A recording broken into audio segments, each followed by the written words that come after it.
ay rated SPG. Striktong patnubay at gabay ng magulang ang kailangan. Maaaring may masiselang tema, lengguwahe, karahasan, sexual, horror o droga na hindi angkop sa mga bata. Ikaw ang aking lala sa gabing madilim. Ikaw ang bawat sana sa lahat ng hiling. Sagot sa aking. Ito na nga ang ating pakabangan ngayong Sabado sa Abot Kamay na Pangarap. Pagkatapos ngang tumawag itong si Eric dito kay RJ at ipinaalam na may tauhan daw ni Moira ang nasa presento ngayon at kasalukuyan na kasama nga ni Eric dahil sa di umano na bangga ito ang kanyang sasakyan. At dahil dito, ipinaliwanag naman ni Eric ang kanyang mga narinig na may tinawagan nga itong si Dax at nakumpirma nga nila na walang duda na tauhan nga ito ni Moira at hindi na nga nagsaya ng panahon itong si RJ at Giselle at pinuntahan na nga nila ang nasabing presento. At nang makarating nga itong si RJ ay dito naman na kinikwiluhan ni RJ itong si Dax at tinanong kung may kinalaman ba ito sa pagkidnap ng kanyang papa. At hindi naman agad makapagsalita itong si Dax dahil sa nabigla nga rin ito sa minsan na pagdating dito ni RJ at ni Giselle at dahil sa na kumpirma na nga, agad naman nagpatawag ng lawyer itong si Dax. At dito nga, na nililitis ito at tinatanong kung sino-sino pa daw ang mga kasabwat. At maya-maya nga dito inamin ni Dax sa kanila na may kinalaman nga at isa siya sa mga kumidnap dito kay Don Pepe. At dito naman na nagtanong itong si Giselle kay Dax na kung sino pa ang kabilang sa kanila na kumidnap dito nga kay Don Pepe.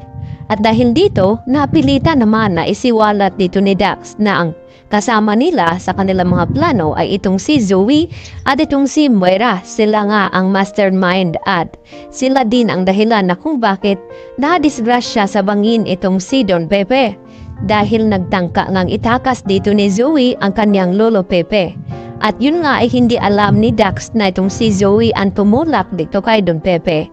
At dumating na nga ang ikinakatakot dito ni Nerissa dahil hindi daw sigurado itong si Moira na kung hindi ba talaga magsasalita itong si Dax dito sa mga pulis at aamin dito kina RJ at Giselle. Dahil sa kanya ay napawalang bisa naman itong kanyang binigay na salaysay na pakana daw ng lahat ay walang iba kundi itong si Moira. Nang dumating nga itong lawyer ni Nerissa ay agad naman na dumipensa na walang katutuhanan ang binibitawan nitong mga statement dahil hindi daw nagawang pirmahan ito ni Nerissa. At kahit pilitin man dito ni RJ na magsabi ng totoo itong si Nerissa at huwag kumampi dito kay Moira dahil masama nga ito, ay tikom pa rin ang bibig ni Nerissa dahil pinoprotektahan niya ang pagiging magkaibigan nga nilang dalawa. At dahil dito, ito namang si Dax ngayon ang nadagit at dito naman naggagawa ng paraan siguro itong si Moira upang hindi tuluyan ngang magsalita itong si Dax. Subalit ay huli na rin ng lahat dahil sinabi na nga ni Dax na kabilang siya sa nangyaring kidnapping. At maya-maya naman ay napatingin itong si Dax dito kay Zoe. At dahil dito magkakaalaman na nga yan at hindi naman mapipigilan dito ni RJ ang kanyang galit dito kay Zoe sa akala na inosente ito at walang kinalaman sa nangyari dito sa kanyang lolo. At pilitin naman na itanong dito ni RJ kay Zoe na kung ano ang dahilan nila kung bakit nila pinakidnap ang papa. At dito naman aamin itong si Zoe kay RJ dahil sa sikretong nalaman ni Don Pepe na hindi nga siya ang tunay na ama dito ni Zoe. Kaya sa kagustuhan nilang hindi malaman ay nagawa nga nila itong ipadukot at hindi lang yun dahil sinaktan pa rin nila itong si Don Pepe. At dito naman na darating itong si Carlos dahil sa nalaman niya na tila tagilid itong kanyang anak at gagawin nga lahat ni Carlos upang protektahan itong si Zoe at ito na nga ang kanyang nadatnan. Na sinasaktan nga dito ni RJ itong si Zoe at didepensahan naman ito ni Carlos at kasama na rin itong si Lynette kaya magkakagulatan na nga.